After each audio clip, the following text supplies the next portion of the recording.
Hey everyone, you know things are getting real because I just opened up my second can of LaCroix sparkling water. This is Kristen Hawkins. Welcome to this edition of Explicitly Pro-Life.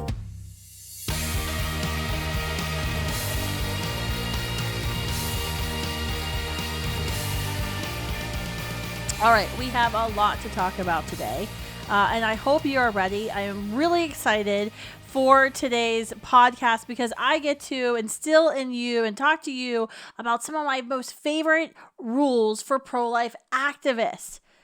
Now listen, we're winning. We know we're winning. Planned Parenthood knows we're winning. We can tell we're winning because of by the abortion left's behavior, if you haven't seen it lately, and just how crazy they've been. We're winning because we haven't been silenced, to be honest with you, because we refuse to give up. Unlike other countries where they've had horrific, legislation or rulings handed down to impose abortion, they just kind of gave up. But we haven't given up. We've refused to be silent. And we're winning today because of that. And we're winning today because we've been activists and we've been unafraid to be activists. And that's one of my goals for you today, listening to this Explicitly Pro-Life podcast, which I hope by now you're subscribed. You subscribed on YouTube, iTunes, Spotify, wherever you get your podcasts on. My goal for you today is to, by the time you're finished listening or watching me, you walk away and the word activist is a positive word in your mind. A lot of times I hear, people kind of squirm when you start saying activist and are like, oh, that's not me. That's just not my personality. You may be the loudmouth with the bullhorn, Kristen, but that's not me.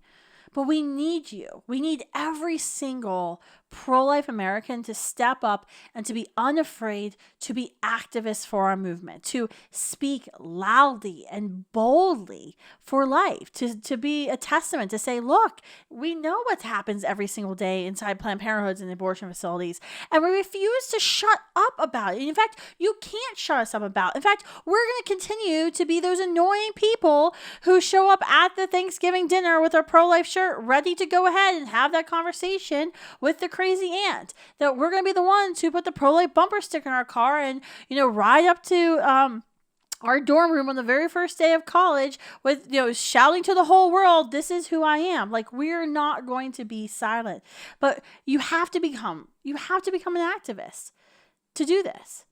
And activism is essential in any human rights battle, any social movement victory we've seen.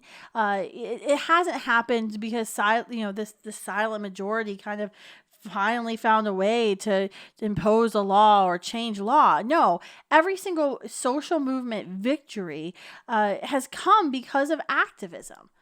The end of slavery. When we talk about slavery, there were decades and decades of slavery abolitionists, of those running the Underground Railroad, who knew they had to do everything they could to educate Americans about the horrific nature of slavery, that had to fight, politically, that had to fight on the ground to help save those lives, as many as they could when they could. When you talk about child labor, the muckrakers, right? People who went into the factories to expose what was happening. People pushing for legislation. You talk about, suffrage and the fact, the women earning our right to vote. That was not done, just by some women who went up to the president and said, oh, please, President Wilson, let us have our right to vote. No, it was painful. And it took decades and decades. And it took activists who are willing to stand up, who are willing to speak out, who are willing to do something that might seem unorthodox at the time. Activism is not a bad word. In fact, it's essential.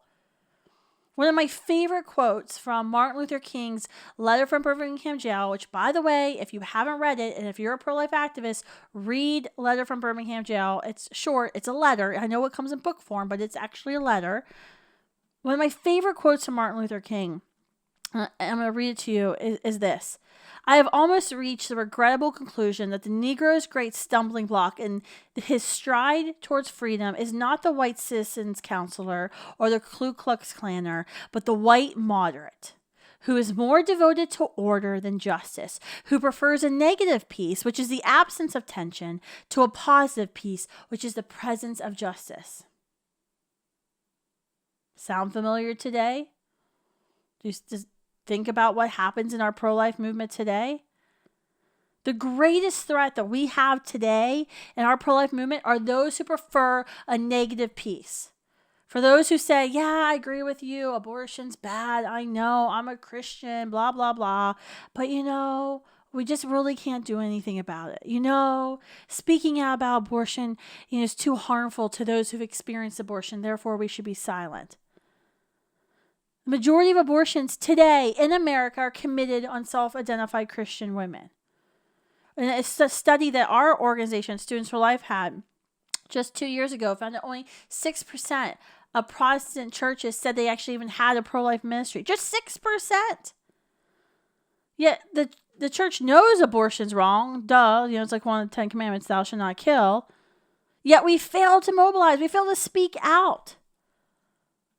Because now, today, in our culture, speaking out, speaking up is considered offensive. Having an opinion on anything is considered offensive. In fact, it's become the moral high ground, especially with this generation, with Generation Z, Generation, Y, my generation, millennials. It has become the moral high ground to basically say, oh, I'm in the middle on this. I don't like abortion. I would never have one, but I can't tell someone else not to have an abortion. That's actually been considered now the moral high ground. That's where we're at.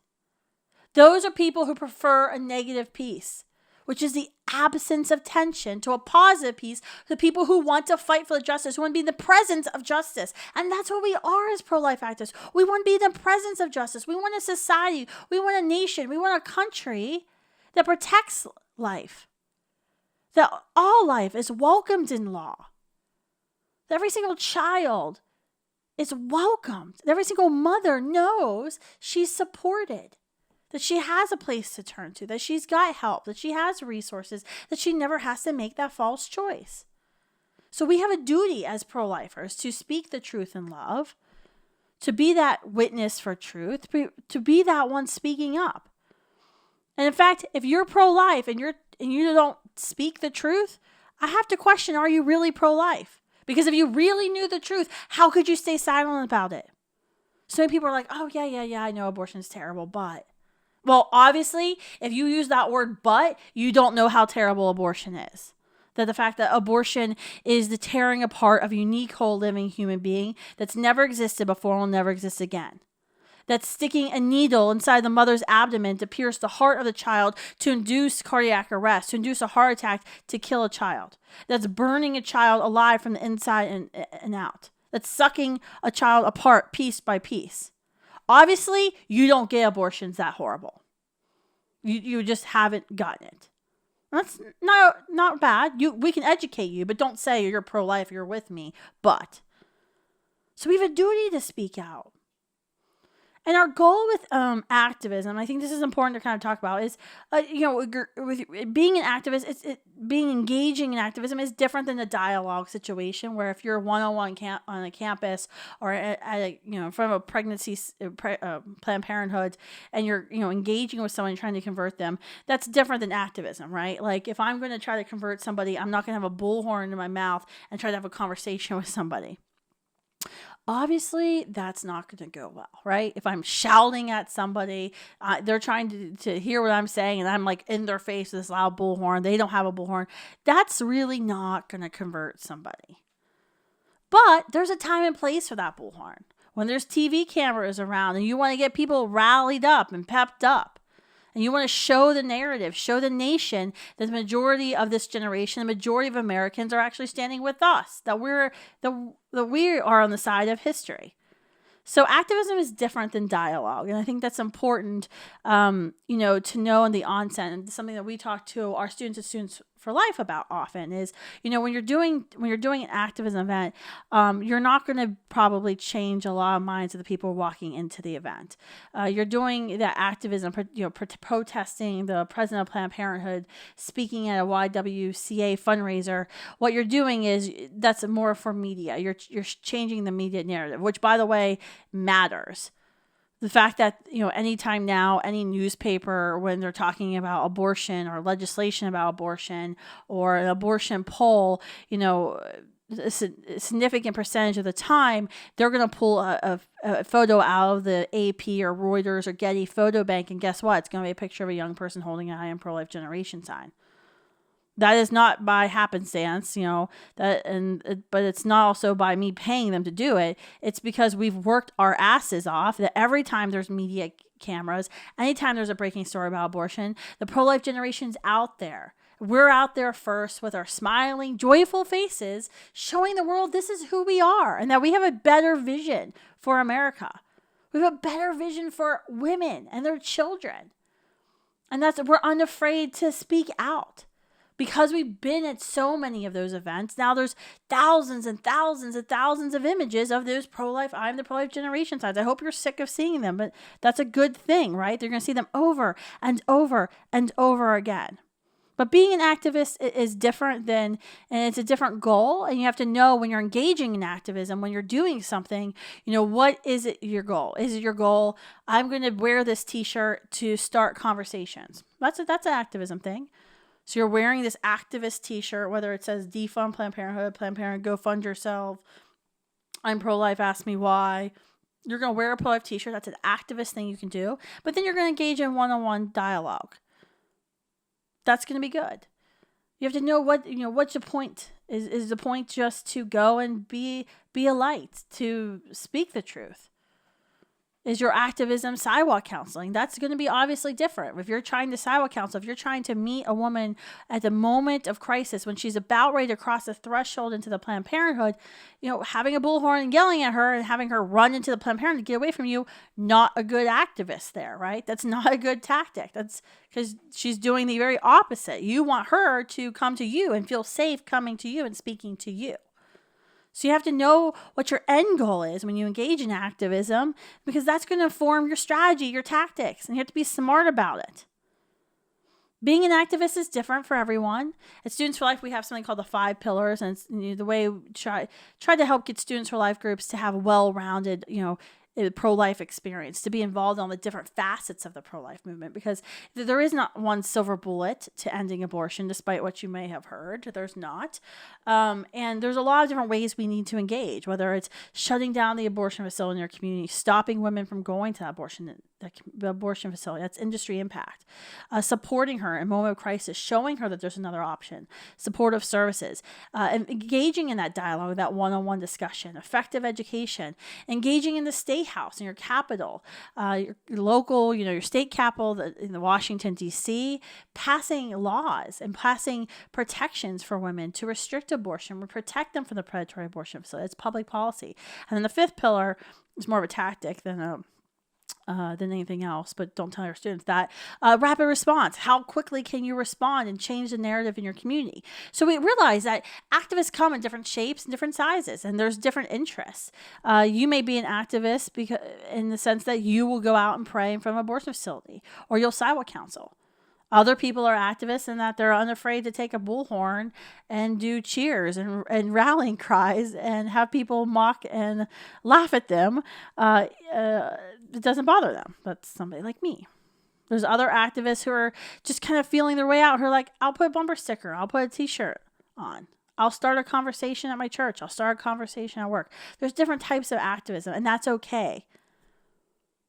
I can tell you a lot of stories.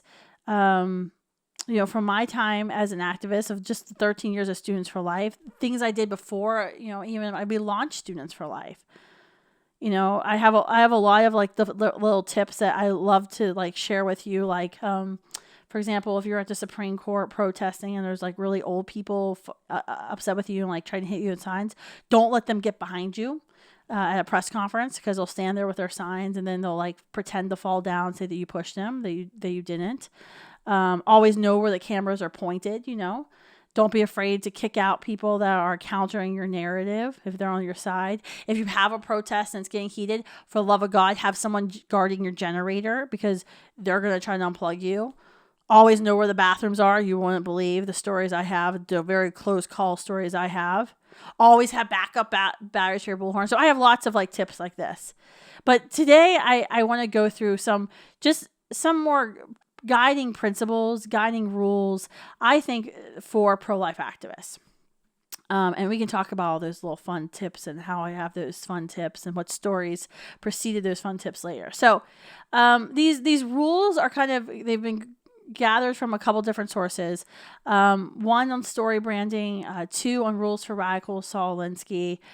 You should really, if you ever want to understand what President Obama and his administration did, read Rules for Radicals. He followed it to a T. Then also another book I've been speaking about a lot, Blueprint for Revolution, written by a man who was a student leader in the uprising against Slobodan Milosevic there in Serbia in the 1990s. So I want to go through 12 rules today. I'm not going to go into a lot of detail for some of them, but some of them I will a little bit.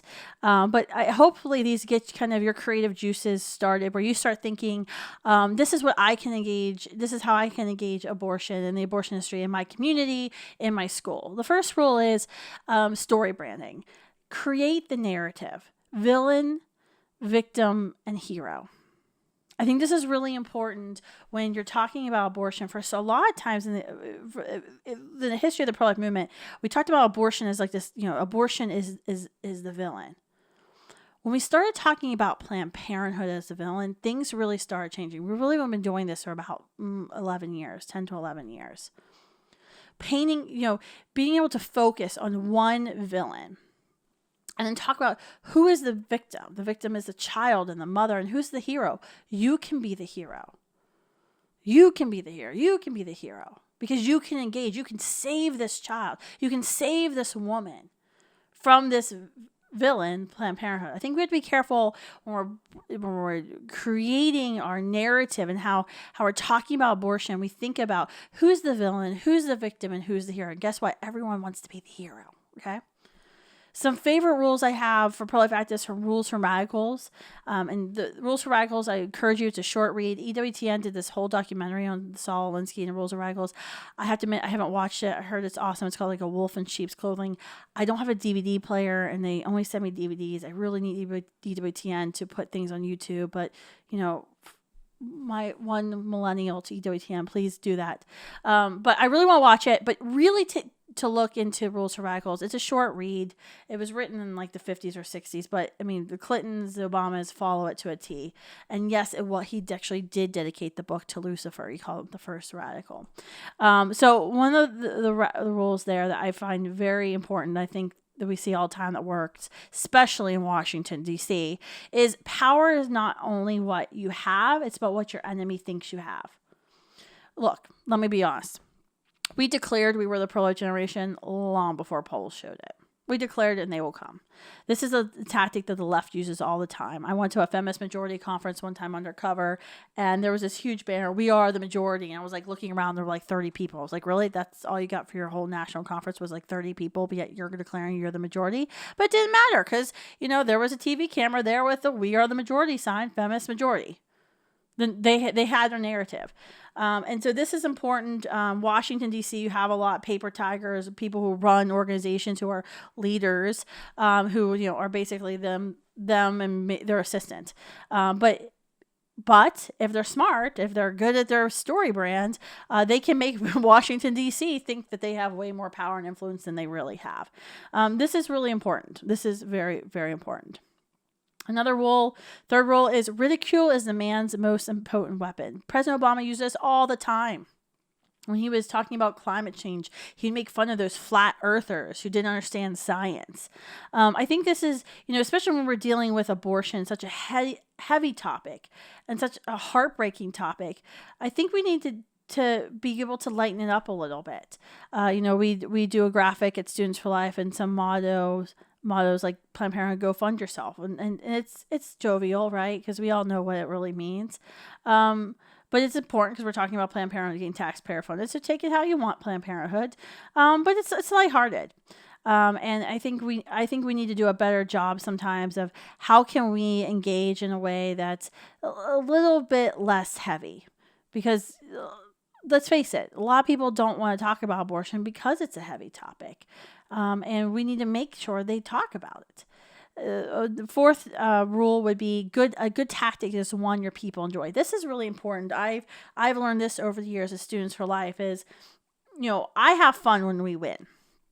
So I can do whatever it needs to be done to win. I don't care what it is, how painful it is, how early I have to get up. But I've learned, like, if our students, if our staff isn't enjoying something, no one's really going to fight that hard for it. They're not going to give the extra effort.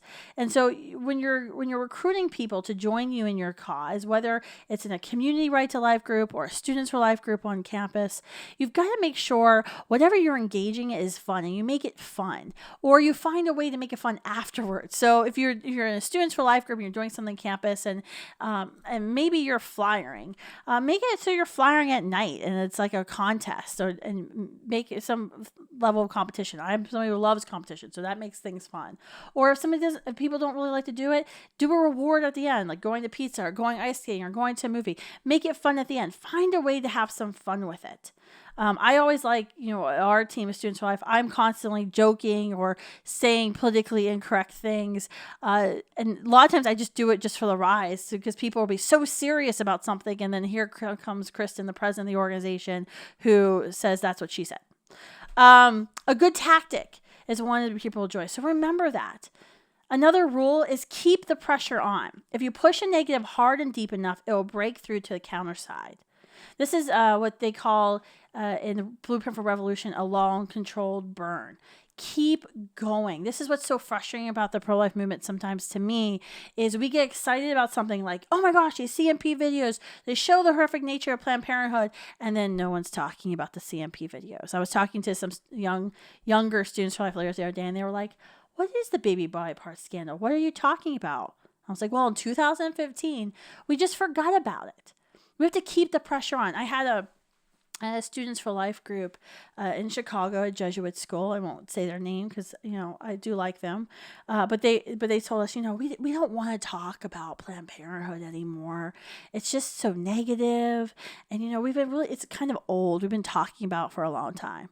Hell yeah, we've been talking about it a long time. It hasn't really been that long in perspective of the pro-life movement. It's only been about 10 years, but yeah, we need to keep talking about it, because guess what? We haven't accomplished our mission yet. We haven't defunded Planned Parenthood.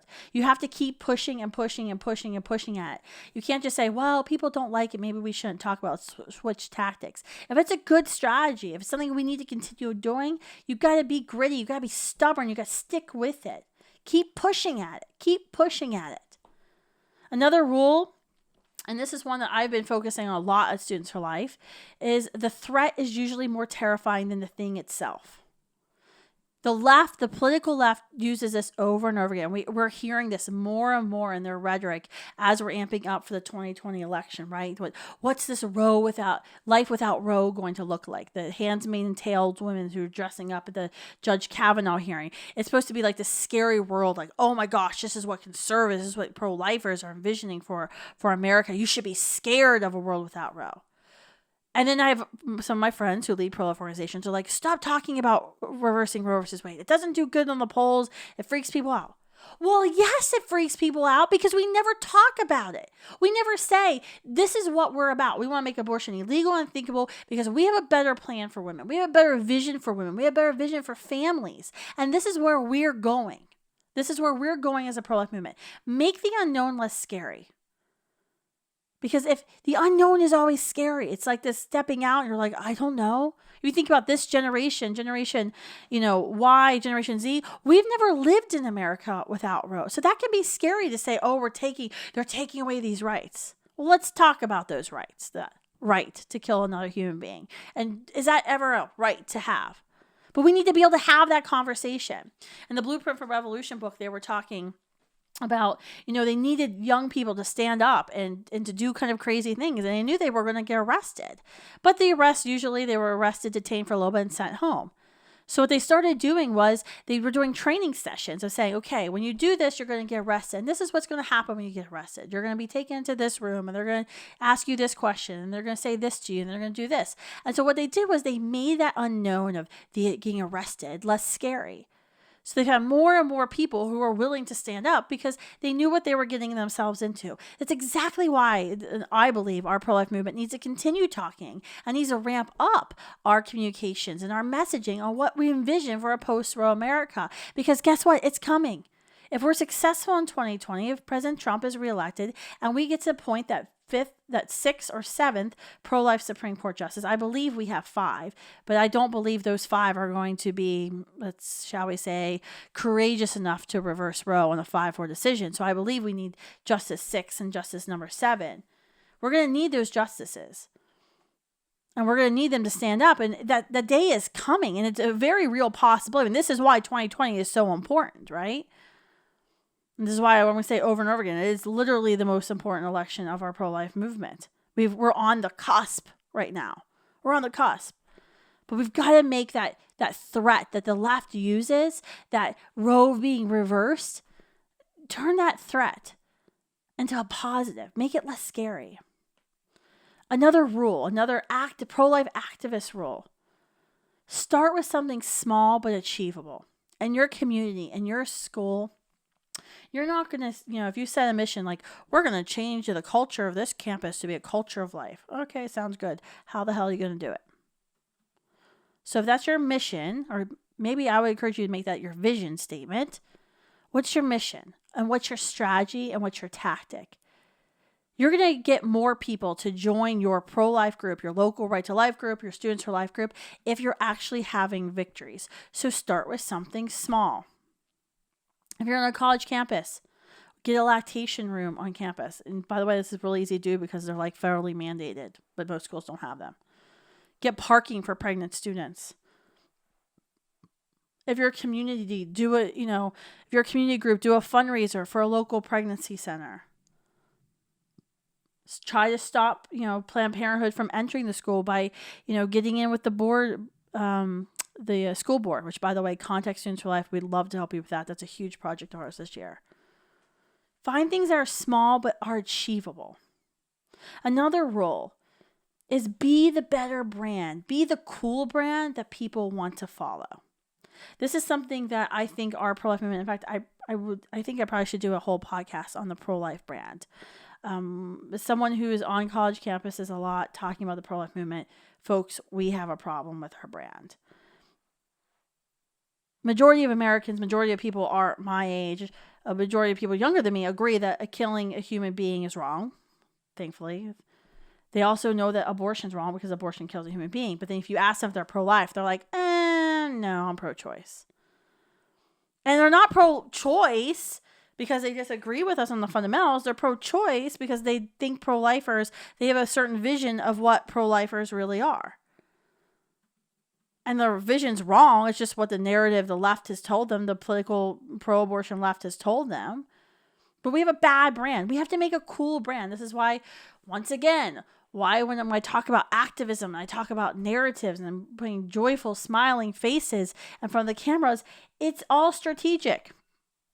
I have had my share, trust me, and there's men I know in Washington, D.C. who hate me because of this, who I've said, get out of here. You can't be here right now kneeling with a rosary in front of that camera because there's 5 girls with purple hair who have nose piercings that look really cool, and that's the exact picture that the left wants to paint, right? That the right, the pro-lifers, are all old, white, religious, GOP members, and these are cool, hip, young girls who are with it. That's the exact narrative that they want to paint, and we have to stop that. And so I've literally had to tell people, move, get out of my picture.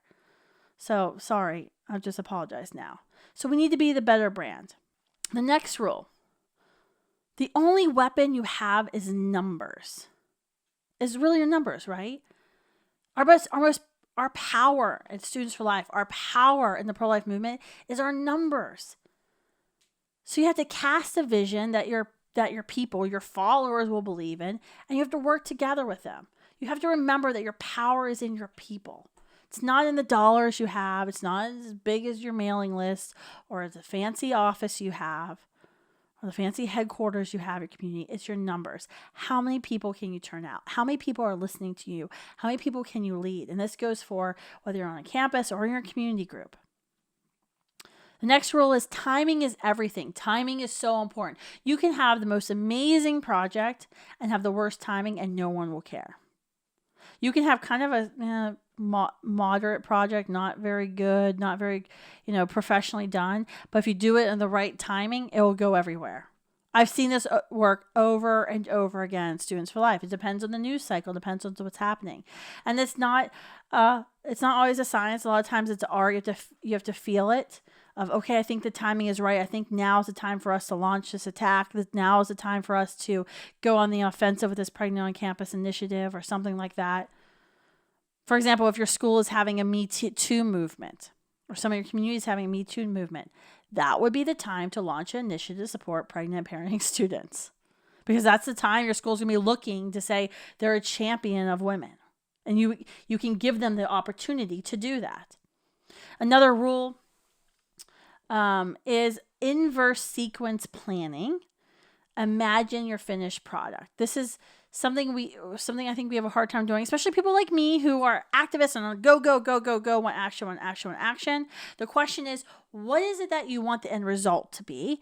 And then work your way backwards from that end result. Think about it. I was talking with some team members the other day, and we're launching this new project with Students for Life. And I know what I want the end result to be, but the sign-up methods and the way to get our Students for Life groups involved and to get active was not equaling that what I want that end result to be. So I was like, start with the end in mind and work backwards. I think the last rule I want to go over, and this is just really fun, and I talked about at the beginning, is we have the momentum. It's the law of the big mo. Momentum is great. Once you start building momentum, it just keeps building upon itself. But you have to build momentum and you have to keep momentum. And keeping momentum often is harder than building it. You have to keep looking for new angles, new tactics, new messages, new ways to keep this thing going alive, whatever the momentum is. That's hard, and that takes planning and takes strategy. Look, I think every single person in the pro-life movement can be an activist. You can be an activist. I hope I haven't scared you off of activism. but I need you. Our movement needs you. We need every single person. No matter what pillar, no matter what niche it is, whether it's the pregnancy center movement or, sidewalk counseling movement, or maybe it's more of an individual one-on-one dialogue capacity, you're called to be an activist. Simply by watching this, simply by listening to this podcast, that the fact that you subscribe to Explicitly Pro-Life and put up with me every single week says that you're an activist and that you're longing to do something more. And guess what? That you've been called to do something more. I often think of ourselves as, in the pro-life movement, as Davids. There's that David versus Goliath battle. The Malcolm Gladwell, the author of The Tipping Point, his most recent book is David versus Goliath. And I encourage you to watch the TED Talk. And there was a really good New Yorker article about the book, because I'm a millennial. I have a hard time reading long books. I'm also my millennial, but also my 4 kids. But what's interesting about Gladwell's book is, he looks at the battle of David versus Goliath from historical battle. He met with biblical archaeologists. How did it happen? Where did it happen? How was he successful? And, he said the conventional wisdom is that people think that these Davids throughout history, or the Davids, it's always like 1,000,000 to 1 shot, that it's never going to win. But what he found was that if Davids in any battle fight like David, and the David versus Goliath, if they fight like David, they can win statistically in about 60% of the battles. But they have to fight like David. And so a couple of things that stuck out in the book when he talked about how did David beat Goliath, right? How do Davids beat Goliath throughout history? And, like I said, we are the Davids here in the situation. Planned Parenthood and the abortion industry are definitely the Goliaths. One of the things he said was Davids substitute effort for ability. They realized that they may not have the best skill set. They may not be the most experienced, but they're willing to substitute effort. They're willing to work harder, to do more than anyone else to have victory. That's huge. He also said Davids change the rules of the game.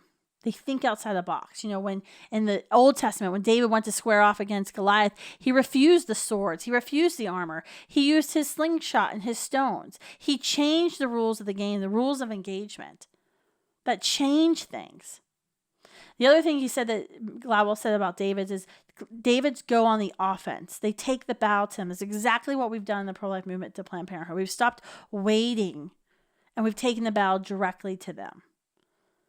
So the good news is, like, we can be Davids, and we are Davids, but we can be victorious Davids, just like the David and David versus Goliath. And I actually believe that day is coming, that, Planned Parenthood will eventually be defunded, that abortion will be made illegal, Roe versus Wade will be reversed, and we will work state by state by state by state to make abortion legal, to make it unthinkable, and then work our way to eventually having a constitutional amendment to protect life, to ban abortion. We can do this, but I need your help, and I need you to consider yourself a pro-life activist. And today, I've given you the tools to get started. So thanks for tuning in. Make sure you hit subscribe. Make sure you share Explicitly Pro-Life with your pro-life friends and challenge them to step up as well. Thanks, guys.